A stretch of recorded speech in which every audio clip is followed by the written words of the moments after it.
ഷൂട്ടിൻ്റെ ഇടയ്ക്ക് വോട്ടിന് വേണ്ടി വന്നതാണ്. ആസ് എ ഡെമോക്രാസി എന്ന് പറഞ്ഞാൽ നമ്മുടെ ഒരു റൈറ്റാണ് വോട്ട്. അപ്പോൾ എല്ലാവരും വോട്ട് ചെയ്യുക.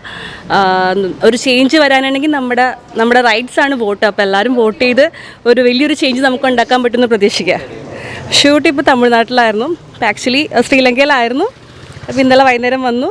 അപ്പോൾ ഇനി തിരിച്ചു പോകണം ശ്രീലങ്കയിലേക്ക്. അപ്പോൾ വോട്ടിന് വേണ്ടി മാത്രം വന്നതാണ്. അപ്പോൾ എല്ലാവരും വോട്ട് ചെയ്യുക. ഓക്കെ.